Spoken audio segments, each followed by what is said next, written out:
Ithesa hui o miras orth, canal kerno.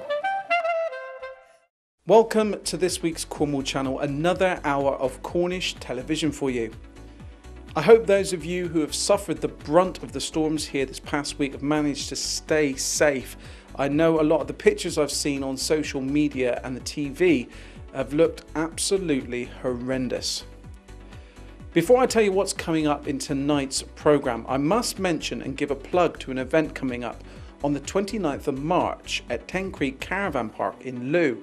It's a ska, mod, punk and soul fest and features the Dastardies, the Bubble, the Mighty Offbeats and Cornwall's very own DJ legend Martin Bate from Ready Steady Mod.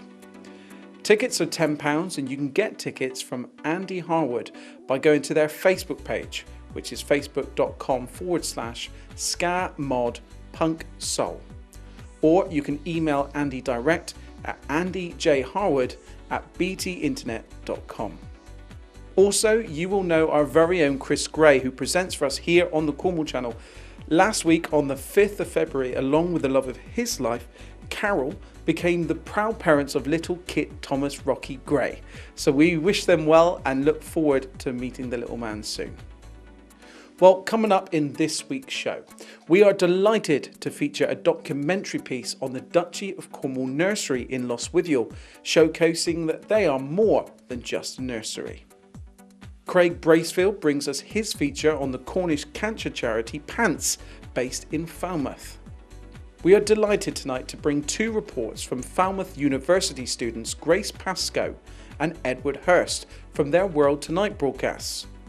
Grace brings us her report from Lanhydrock House and Edward brings us his report from Falmouth about the Navigational Boy story.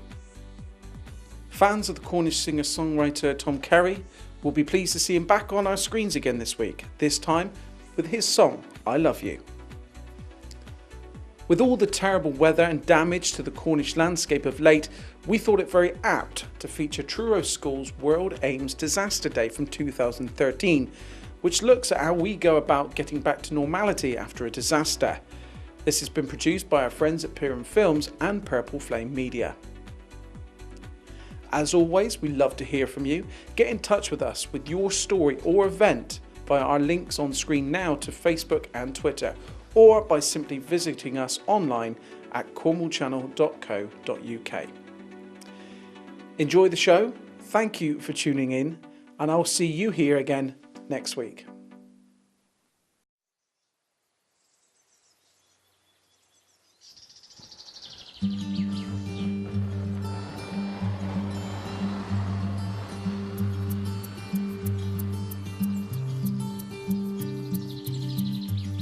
My name's Angie Coombs and I'm the General Manager here at the Duchy.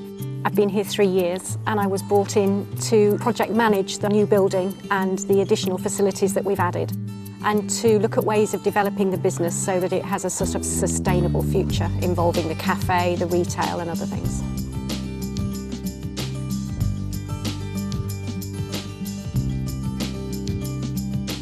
The Duchy Nursery is just about half a mile outside the town of Lostwithiel.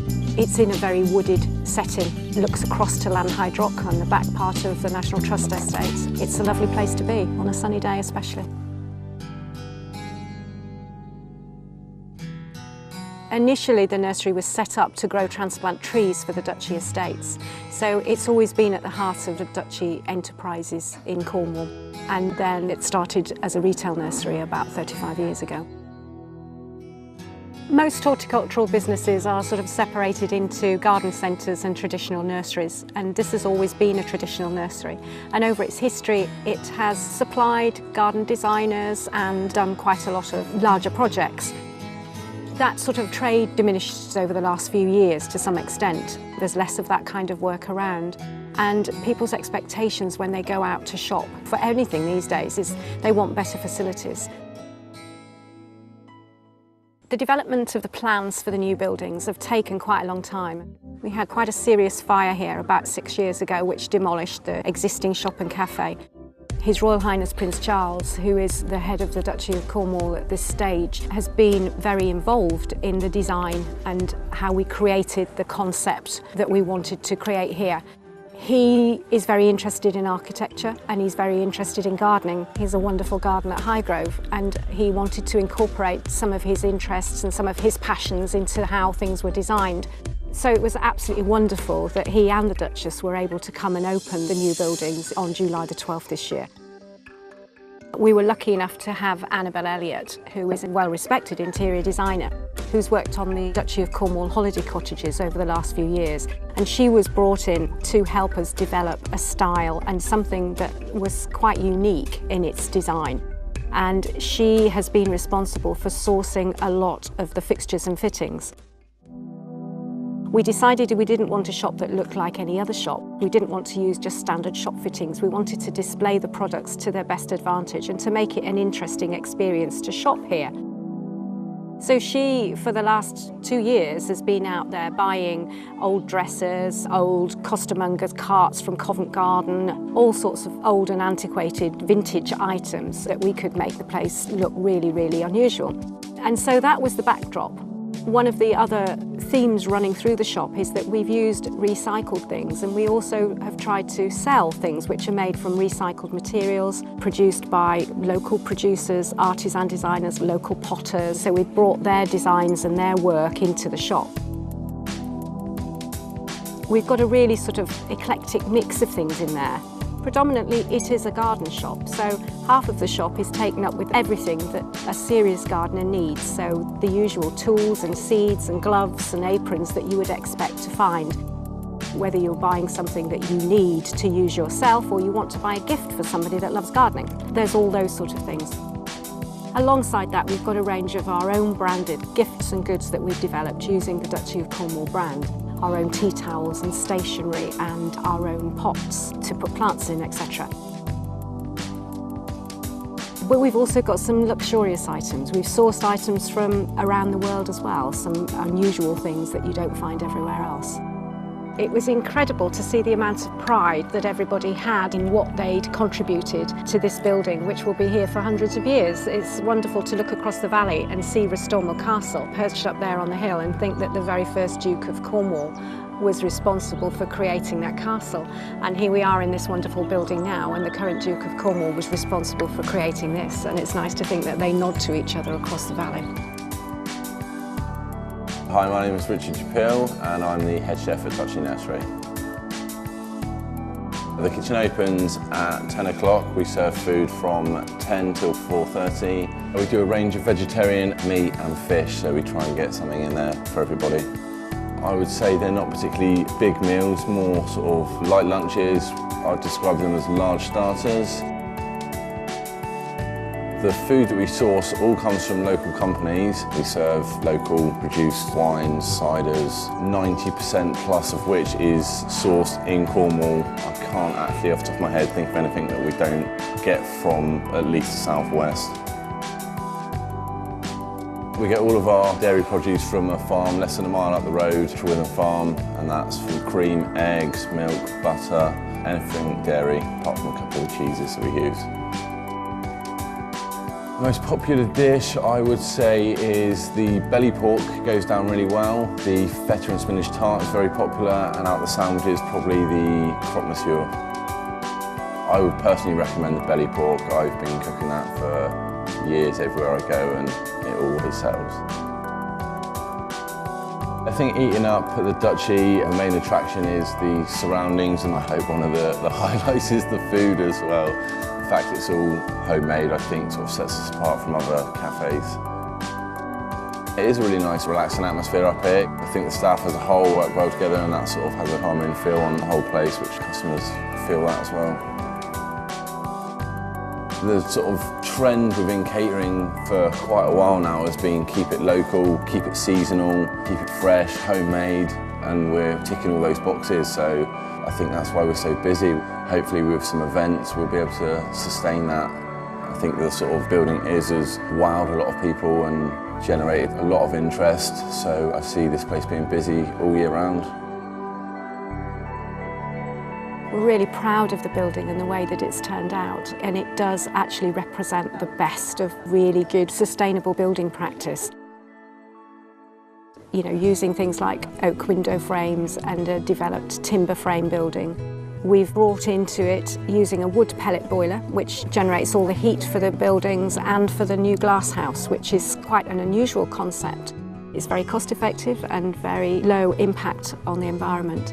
We've also adopted a rainwater harvesting system which takes the water from the roof. Wherever possible, we used local companies. People like Darragh and Brown, who are based in Bodmin, do a lot of heritage work. They created the cob walls which make the shop.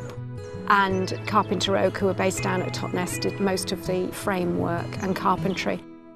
We are a nursery rather than a garden centre, and the thing that sets us apart is that we're producing a lot of our own plants.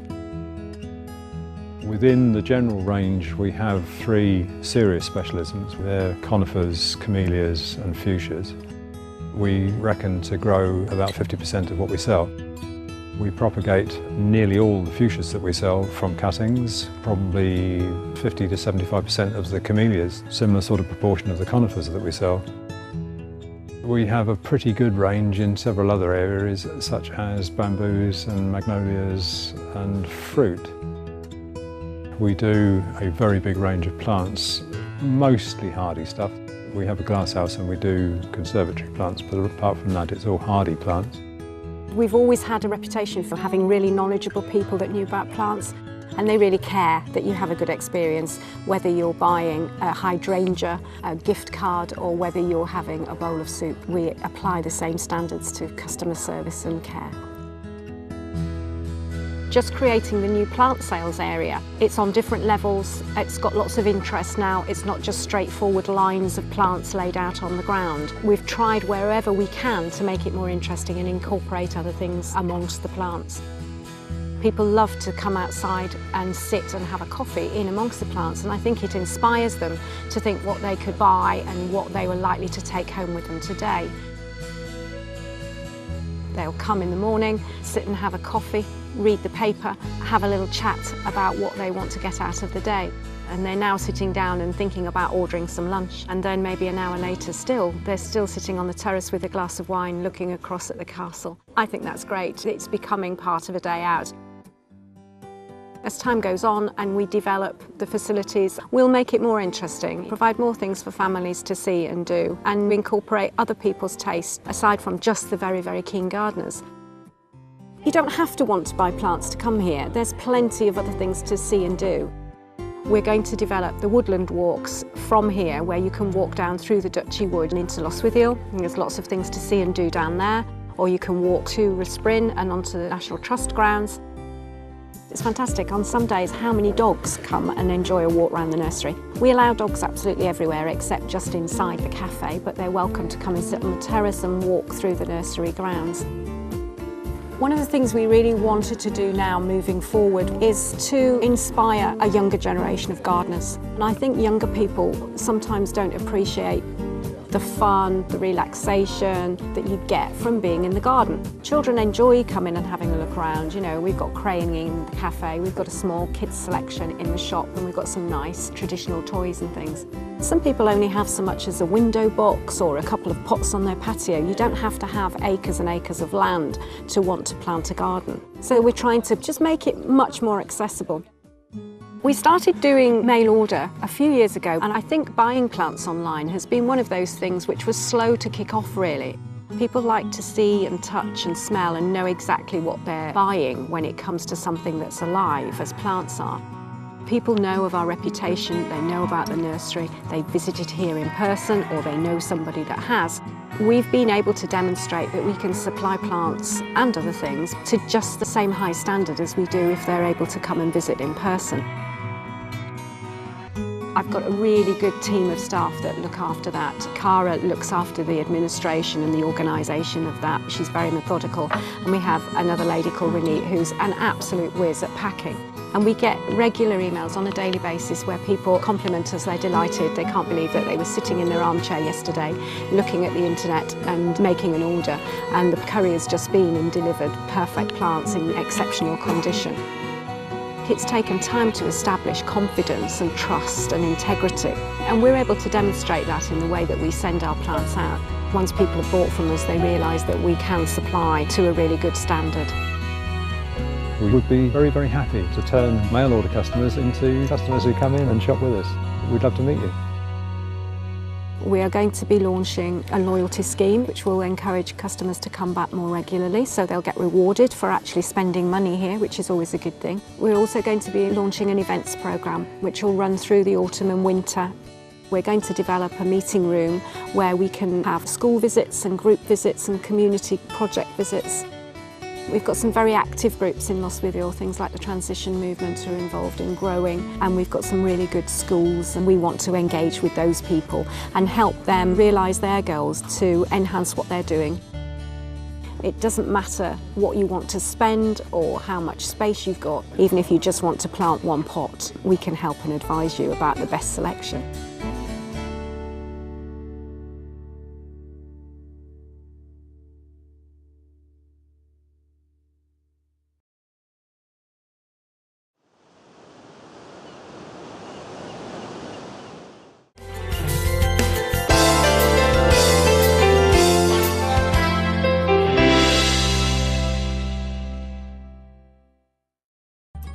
Our first cruise departs 22nd of April for 10 days cruising south to the sun, calling at Vigo, Cadiz, Gibraltar and Oporto from £899 per person.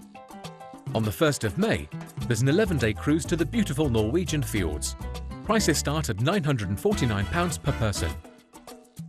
Or for some summer sun, we have a 13-day cruise departing on the 11th of August, calling at Madeira and the Canary Islands from £999 per person. We also have a Gardens and History cruise departing Falmouth 23rd of August, visiting northern Spain, France and St Mary's from £890 per person. Call 0800 652 3452 now, or call into any Newell's travel branch for more details.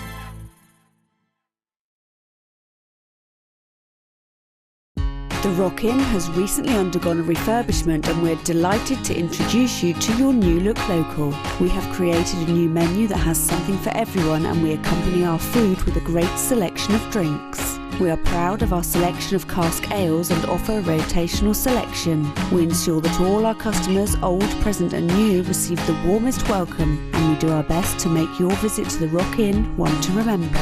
We look forward to seeing you very soon.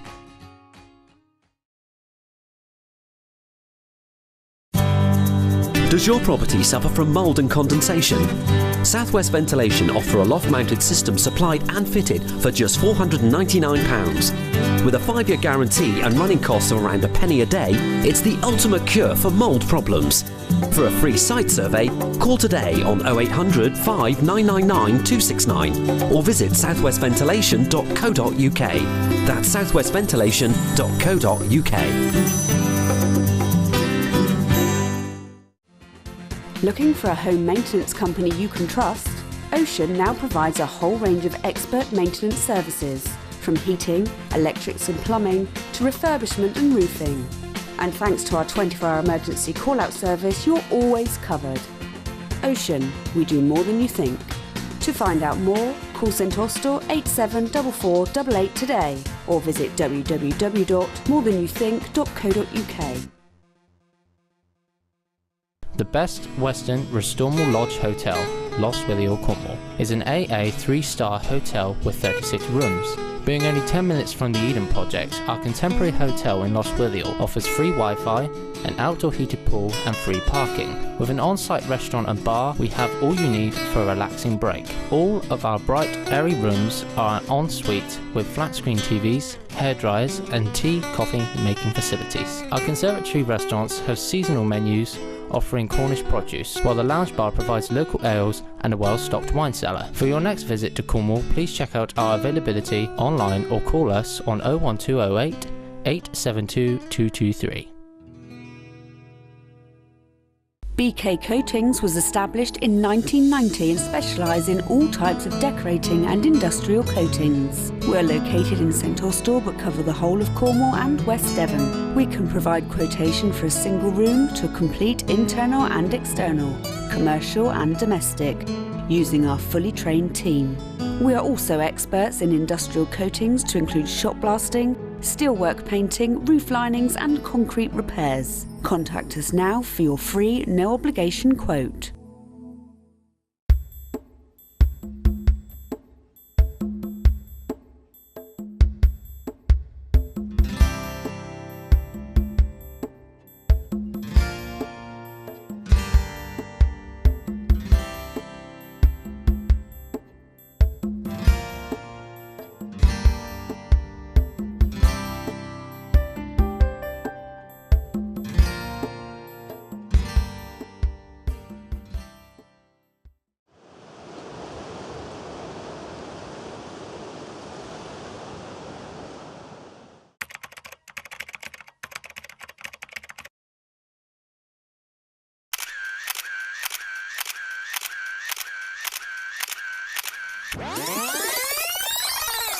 In a short time, I will be celebrating 7 years post womb cancer surgery. And we have a very, very, very special show planned for you.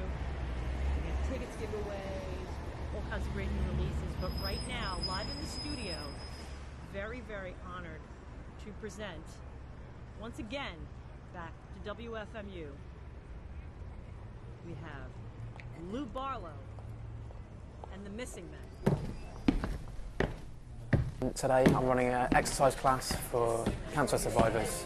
I went through the experience of having surgery and having the most amazing care at the Royal Cornwall Hospital in Truro. But afterwards, although my recovery was really good, I was conscious that I'd been quite traumatised by what I'd had.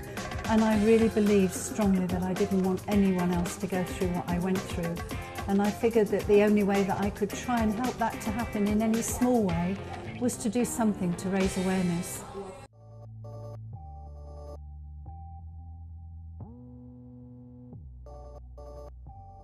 Hi, my name's Steve Winnan, and today I'm running an exercise class for cancer survivors. The class is held in Falmouth, and today's session is focused on a strength training class. I've been running the Active Pants Cancer Rehabilitation Programme for about 12 months now. Prior to running the programme, I went up to St Thomas and Guy Hospital at Westminster in London and completed the Level 4 Cancer Rehab qualification. Clients who come and see me are either 18-month self-referral, so if you've got 18 months since you've had the all clear, you can also refer yourself onto the programme via a GP referral, which is available from your local GP. Should know more information, and you can do this after 6 months since your last treatment. Initially, you'll get a full assessment, physical assessment from myself, and also be eligible for 10 funded personal training sessions. On completion of this, you're then able to come to our weekly session, which is held on a Wednesday in Falmouth, and that will enable you to do a continuous session. My background is sport and exercise science. I'm also a personal trainer, and more recently I'm a cancer rehab qualified instructor, so you're in safe hands. Hello, I'm Jeanette Preston. I'm the founder of the Pants Cancers organisation based in Falmouth. Pants is set up to raise awareness of all the cancers in the Pants area. It's an amazing organisation, and although it's based locally and supports people in Cornwall, it's internationally connected, and there are many people around the world who are interested in what we're doing and what we're achieving, and who are happy through us to share information and support women and now men worldwide as they cope with their cancer journey. Okay, so back in January 2013, I was in a 2-month career break from hotel management and fell ill and was diagnosed with cervical cancer. Now that day in Treliske wasn't great. The cancer specialist nurses sort of whisk you away and make sure that you're emotionally supported.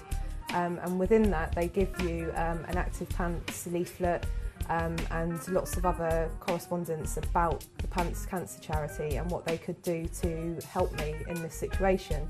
Now at the time I had actually accepted a new job to go to, which I did eventually start 2 weeks post-treatment.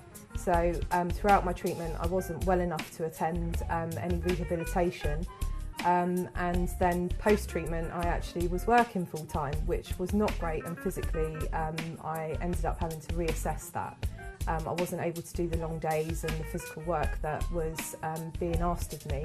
So basically I remembered Pants, and I went back to Jeanette and bombarded her pretty much to help me in some way, and I am now operations manager for the charity, and I try and actively take part in the sessions for the cancer rehab group. It's great fun. The guys that do it are so much fun, and they really work hard to try and get back on track. And I see that Steve is doing some really good things for them, and I'm really enjoying my new role. To raise awareness costs money, and in order to get money I decided to open up a charity shop. And this I did with no previous knowledge of selling whatsoever, no business background, and actually at that stage no helpers. So it was a bit of a walk in the dark and a leap of faith. And of course it worked. Very few of them know about the human papillomavirus and the fact that it can pass amongst couples as easily as passing a cold, but it actually has far-reaching repercussions in that it often is implicated in all the pants area cancers, including cervical and vulval and bowel and bladder and prostate and so on. So in order to be able to target young people and to be aware of them in particular, I've used music. And one of the key events that we had was Eden Rocks for Pants, when we had Rosie and the Goldbug and a whole range of wonderful local people on board to raise awareness for a wonderful evening's event. And at the end of it, our wonderful surgeon, Mr. Tito Lopez, the lead gynae cancer surgeon at the Royal Cornwall Hospital, stood up on stage and said, "I think Jeanette's trying to do me out of a job," and get on her website. The website is www.pantscancers.com. And it's got a whole range of information about the types of cancers and what signs and symptoms to look out for, because that's key to what we're doing, is to raise awareness of those signs and symptoms and to encourage everybody to go talk to their doctor if they have any sense that anything is not quite right. If the dream's going to come true and we're going to save lives and stop people going through the misery of pants area cancers, we need you to get on board and support us. So please, get in touch.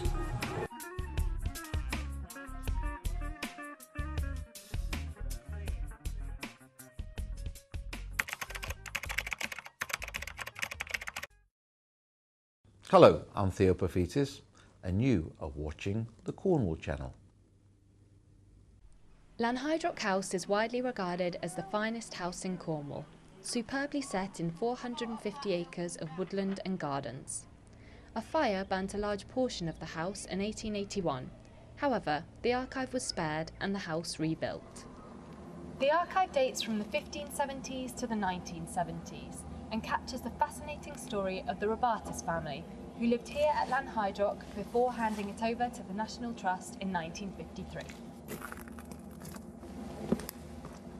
Oh, I think it's got enormous potential.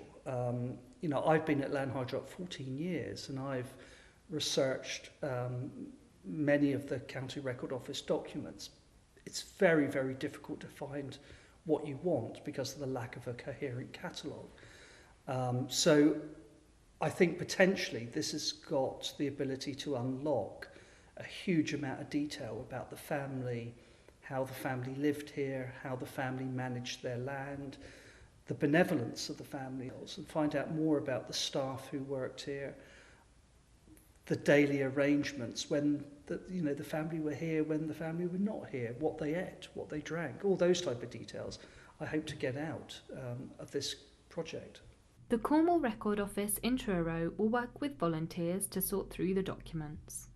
What the project will do is the project archivist will start probably in March, and we'll get the volunteers set up with their training, and the parts of the collection they're going to be working on will be transferred to the house. As that information is extracted, it will then be put into the Record Office's online catalogue. So that's updated monthly. So we're envisaging that as the volunteers work through the project, the information about the collection and the content will be available kind of in real time through the catalogue as that gets uploaded. The collection will provide valuable information on individuals, mining and industrial heritage, and interesting time periods like the Civil War. The papers include plans, deeds, leases and letterbooks. Hopefully this archive, once organised, will give us further insight into this fantastic Cornish property. This is Grace Pascoe for The World Tonight.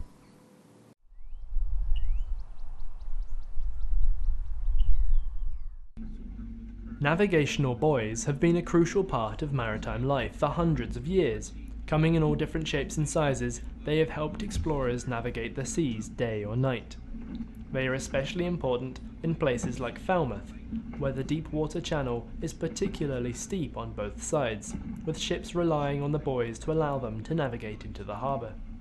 Given their importance, it is vital that they are well maintained and clean so that they can be seen in all conditions, but as the price of maintenance increases, the Falmouth Harbour Commissioner's Office has taken the decision to replace the buoys with a modern alternative. Well, the buoys we had out there previously have been out there for many years. The ones we've got now are all pre-war steel buoys. They cost a lot of money to maintain with a paint plan to keep them up to the spec that we have to keep them in. The new plastic buoys, which are polyethylene, they don't need painting. Our workboat can pick them out of the water because they only weigh about a ton. We can pressure wash them off, which doesn't mean we need to paint them. And consequently, because of the lighter buoy, we'd need lighter chain to hold them there. So we can actually hold this chain up comfortably without having divers to go down to maintain. So it's hopefully be a win-win situation financially. The buoys will be replaced gradually over the next 7 years, with the old steel ones offered to other authorities or sent off to be scrapped. However, not all of the buoys will leave Falmouth. We will keep one spare port buoy, red buoy, and one spare green starboard buoy in storage as an emergency buoy should something happen, so we can sort of exchange them regularly if needed be. So we can rest easy knowing that the seas will remain safe. This is Edward Hurst reporting for The World Tonight, Falmouth.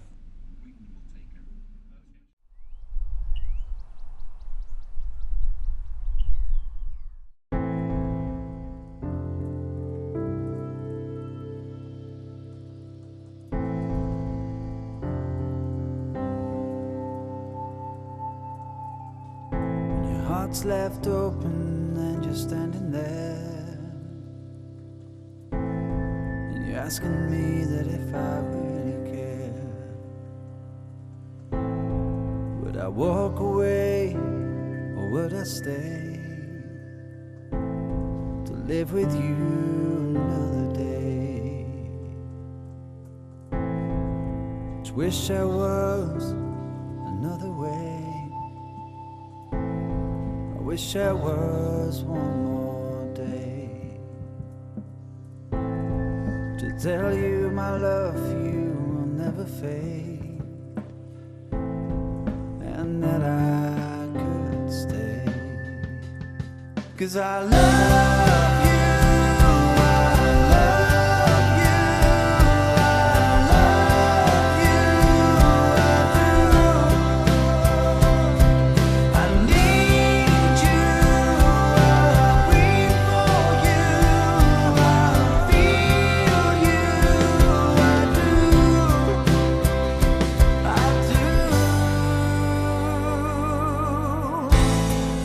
Say the world is made for two. I say it was made for me and you. Through these times that I've gotten to know you, I realize now that I wanna show you. Realize now that I wanna show you how much I love.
Cause I love you, I love you, I love you,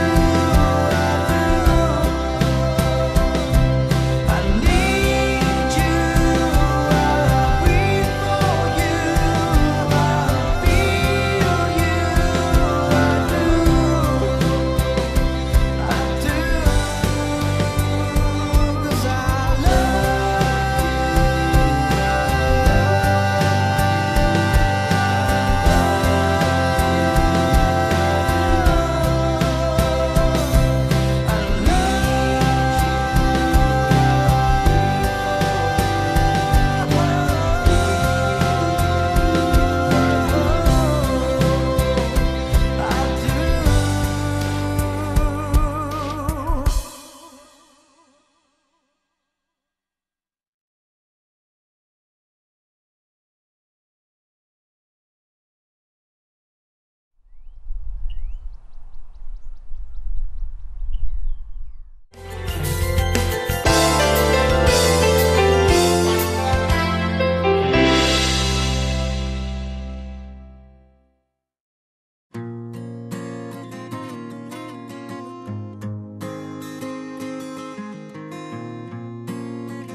Living in Cornwall, we're surrounded by the countryside and the sea. We've taken advantage of our position and we source locally wherever possible. This enables us to get closer to our food sources and look for freshness and quality every time. We like to get involved with our food here and get up close and even get our hands dirty.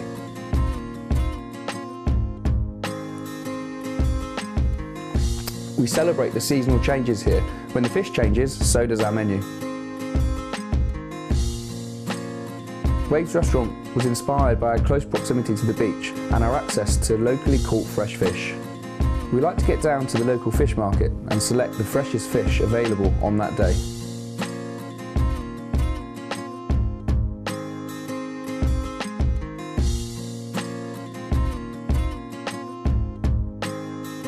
When designing Waves Restaurant, we wanted to create a warm, intimate setting for our customers to feel relaxed and pampered in. Whether casual dining or a special occasion, we wanted our guests to enjoy their surroundings as well as their food.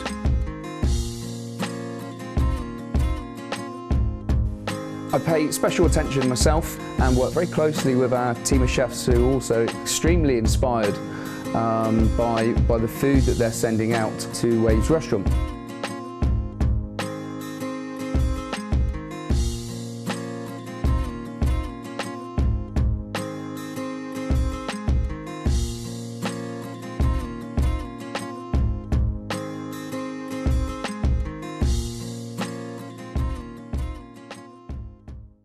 Go Jute is a company with Cornish roots but with a global reach with offices in Holland, USA, Australia and India. Specialising in premium quality jute and cotton bags for the individual customer and the corporate blue chip companies. Following the success of Go Jute, our sister company southwesternlywindbreaks.com is the first company in the world to offer an organic cotton windbreak printed with your corporate imagery as well as a stock range of designer windbreaks. Go Jute prides itself on its friendly and innovative approach. To view our full range of products with the in-house screen printing and embroidery, as well as other promotional products, please visit us online at gojute.co.uk.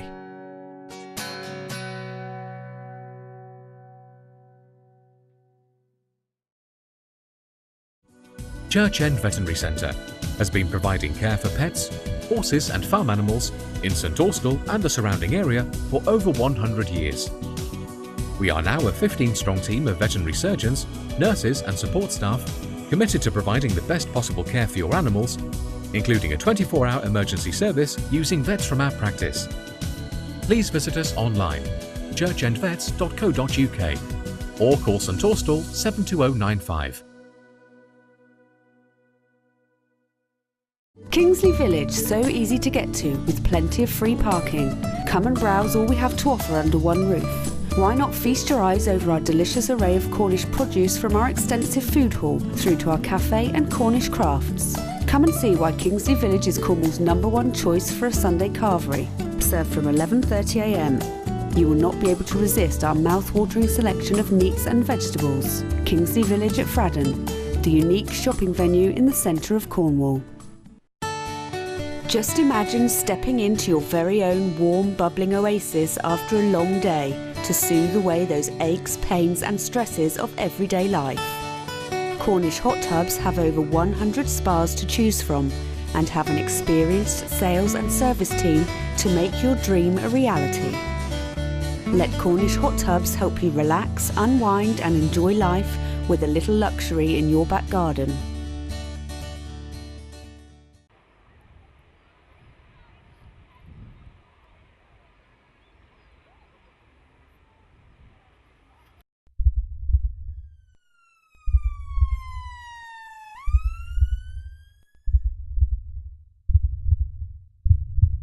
Cornwall is being flooded. We are at the moment physically cut off from any help.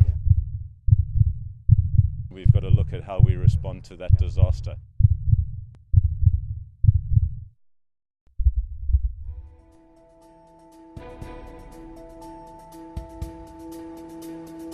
In the Republic of Cornwall, the crisis continues to unfold as emergency services fail to reach those most in need.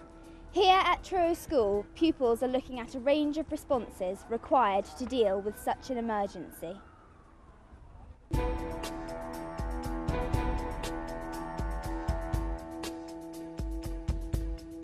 we're teaching the pupils some first aid lessons so they know what to do in a situation if they find someone unconscious, to help them out, check their airways and put them in a recovery position to help save a life. And what is the purpose of this?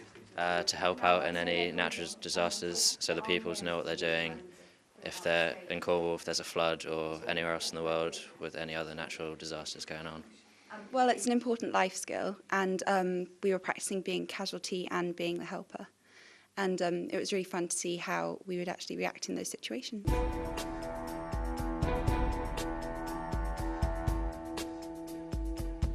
Well, today they're learning all about what it's like to be a shelter box response team. So first of all, they're having to put up the tent with some instructions. They're having to work together as a team and learn all about how putting up a tent helps families who've been affected by disaster. So if you've lost your home, it's obviously a place to shelter you from the elements. Another team over here, they have 5 different emergency situations and they've only got 1 shelter box. So they're having to work out and talk amongst themselves about who is going to get the last box in their deployment. What kind of things do you find in a shelter box? There's a stove, a water purification system, there are games for kids if they're getting bored, there's blankets, hats and gloves if it's cold, and stuff to keep the sun out of your face if it's really hot, and just general things to make life more easy when you're in that situation.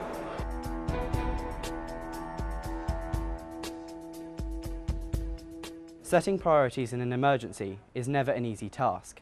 Here at the Sports Hall, the Shelter Box team are challenging students with difficult decisions. Today the pupils are putting themselves in the feet of the response team members on the ground. So we're looking at, okay, if you were to respond to the Republic of Cornwall floods, what are you thinking about? How many people have been affected? What's the geography of the area? All the issues around logistics. You've got boxes of aid coming into the country, where those people that have been affected are, and how best to prioritise who and how you respond. When we ordered the plane to come, we also ordered the boat as well. We're deciding how many boxes to give to the most endangered places. You have 20 minutes to go back to your groups, prioritise what you're going to do, when, where and how you're going to distribute, getting the most for the most.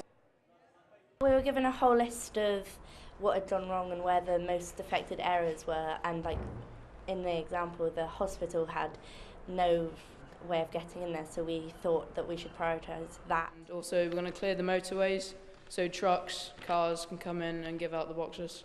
That was the sum up of what they're going to do about the damage and the points of clearing the motorways from all the damage from the floods. Because of the Haiti earthquakes and other big natural disasters that appear on the news, I have thought about this and thought of things that I would do when something like this would happen, because living in Cornwall we all live quite near the sea. In terms of how the group worked together and then how they actually had a really good final presentation, that Group 2, the second group to present, were the winners. It was good to know that our ideas finally managed to all come together so that the judges and teachers thought that what we had done had planned out well.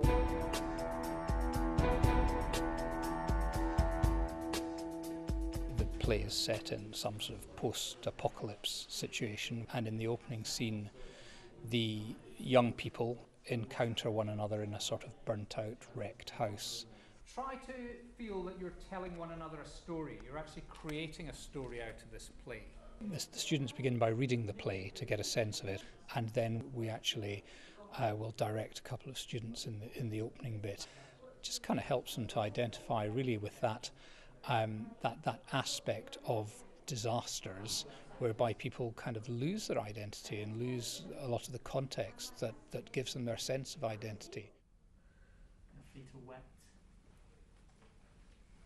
People in the shops have started sweeping water away, closing their doors. We started looking at how we can use imagination and drama techniques to really try and picture themselves in a situation. It becomes far easier for people to experience what it might feel like using those kind of techniques. We know what it's like to feel rain, we know what it's like to feel panic, or to be in a stressful situation, whether that's very small. And then using the power of drama and imagination, we can emphasise that, and hopefully people can get a better sense of what it might be like in a situation like that.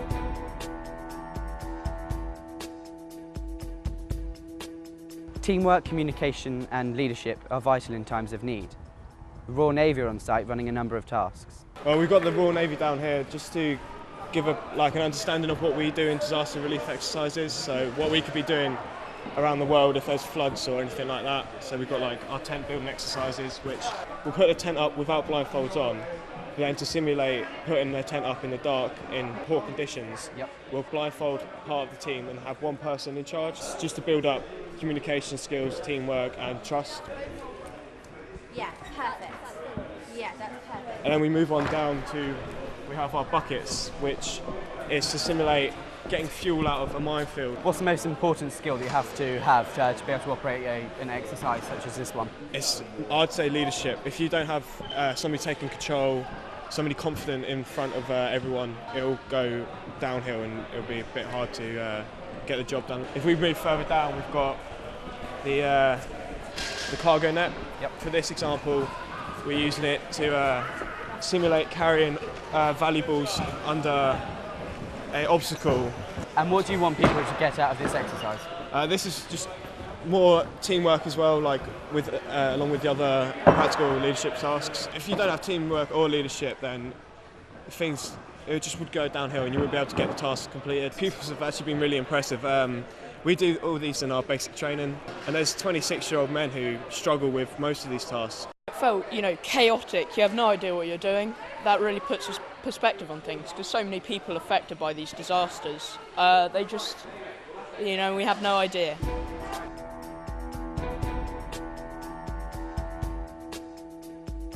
We are now off to the Red Cross Centre, where students are frantically constructing tents. These tents will be tested to see if they are able to withstand both wind and rain in situations such as these in Truro. The activity we're taking part in today is building a shelter. Now they've got to take into account that this shelter is going to be used in an area that's flooded, as the disaster today. There's only certain items available that they can build it out of, and as a group they've got to design the shelter, build it, and then with 400 credits, that's all the only credits they're allowed. As the period goes on and the stocks dwindle, then obviously the prices go up. So they're not going to get the same prices in a half hour's time that they're getting now. So we'll give them a reality of what it's going to be like in real life, to be honest. We went for a basic design. We cut slits in the side of the cardboard to attach the string to keep the doors on and the whole thing together. We've got these to stop, if it floods, to stop it from falling over. The triangle base and covered it in tarpaulin, and we made a door. It's just covered in tarpaulin to make it waterproof, really.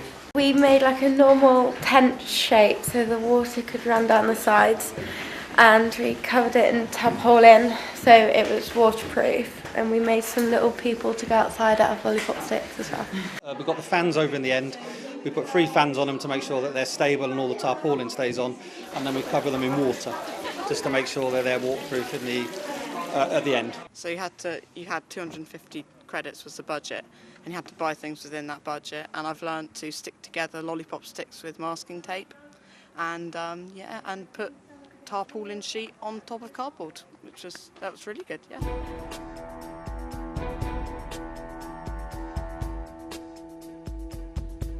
Across the school site, pupils are looking at disaster response scenarios. We spoke to Madame Rosier about the Red Cross approach to rebuilding. The theme of this session is recovering a future.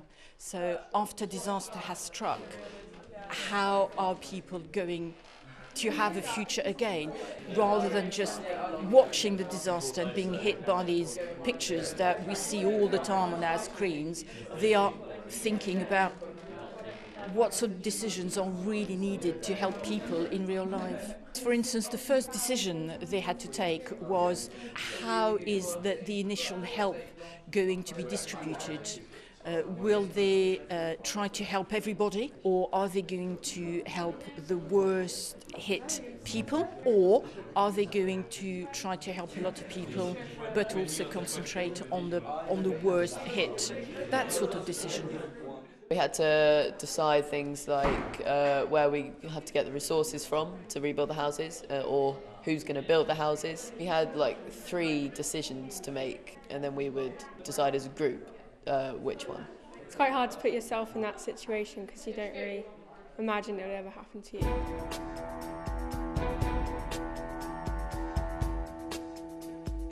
What we've done is the first stage of a risk assessment, and then we go into the next stages where we look at the threat and evaluate those threats, levels, how it will affect you, and then how we mitigate that risks. If I'm doing a risk assessment for travelling around the world, the highest threat to anybody travelling is transport. So it's psychological response to disaster. So it's how they're going to react to a threat and how they take themselves forward and prepare themselves effectively for that through knowledge from lectures like this, and also experience of first aid and real life scenarios out there that they log those and then draw on that experience when they're faced with real threats in the future. I was with on a school trip, and this guy next to us, he fell over because of a heart attack, and I just kind of acted quickly, and he's alive now, and he sent me a card to say thank you. We went through a process which is survival psychology. It's understanding how we react to different disaster situations as they happen. Interaction's been incredible. You know, the guys have been really interested in the subject, and understanding the threats that they could face going forward is really important, that they own the risks and they look and assess those risks.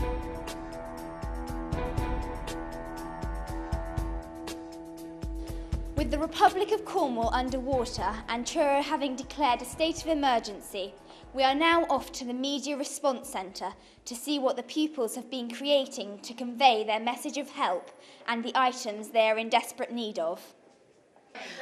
Well, these pupils are part of the Media Response Centre, and we have limited communication networks in Cornwall at the moment.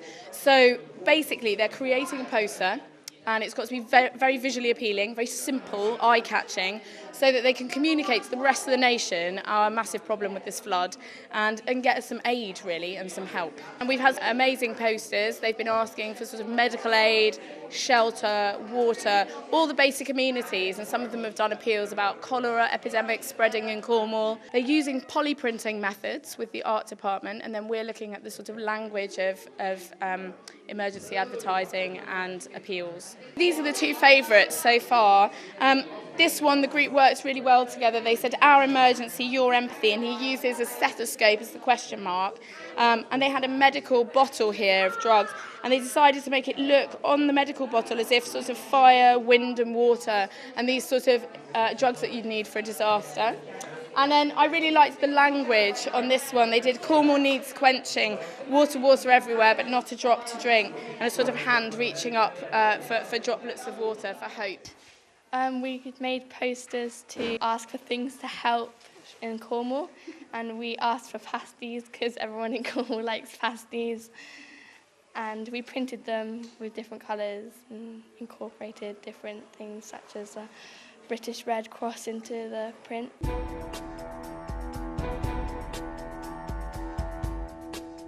Have you any need in a disaster zone for writing materials? Can I start the bidding at £5 for the writing materials? £5. Multiples of 5 only, I'm afraid. We have a bid. £5 I'm bid for the writing materials. £15 going once. £15 going twice.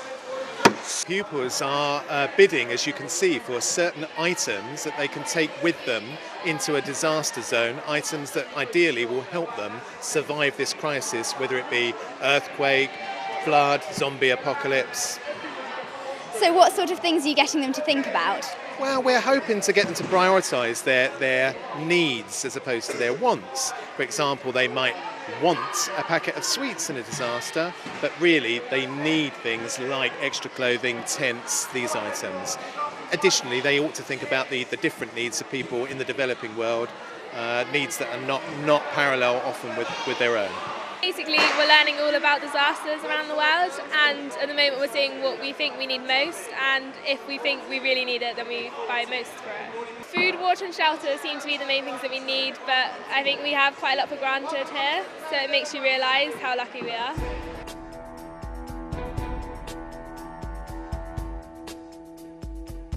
I thought it was really fun. Yeah, it was good. We learnt a lot. I've learnt how to make decisions under pressure.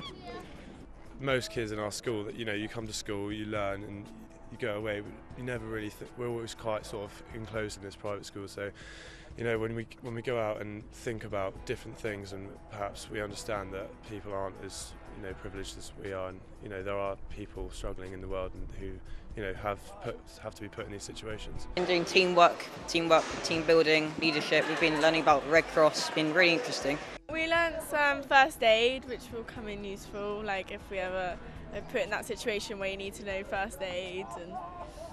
And we learnt how to like react in pressurising situations better. It's been worth it. The stuff that struck me is how different people respond differently to disasters. And if we need to maybe reflect on how we might respond to a situation, whether it's a car accident or a major disaster, and try and think through what we might do. So be a little bit prepared. Good old Boy Scout motto, be prepared in your thinking. Over the last 2 days, students have partaken in World Aims Week, where we've learnt the necessary skills in case of a regional disaster. Charities and organisations have come here to Truro School from all over the county, including Shelter Box, the Red Cross and the Royal Navy. From these organisations, we've learnt necessary skills such as teamwork, leadership, cooperation and communication. We now end World Aims Week here at Truro School 2013. This is Abby Piercy and Connor Donathorn.